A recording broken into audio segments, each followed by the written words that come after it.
మరి దేవుడు బాధపడేటువంటి సందర్భం అదే. అతిక్రమములు దాచిపెట్టువాడు వర్ధిల్లడు. ఆశీర్వాదంగా శుభసూచనగా లేకపోవటానికి కారణం నీలో ఉన్న అతిక్రమం.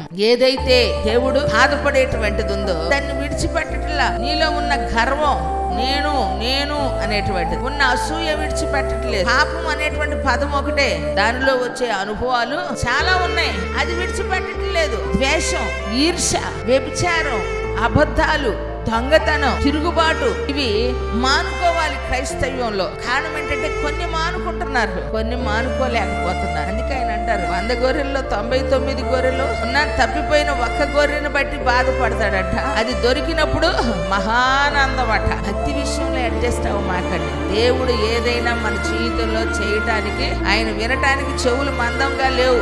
ఆయనకును మనకును ఉన్నటువంటి పాపమే అడ్డుగోడగా నిలిచింది. ఆ ముసుగు మనం తొలగించుకోవాలి.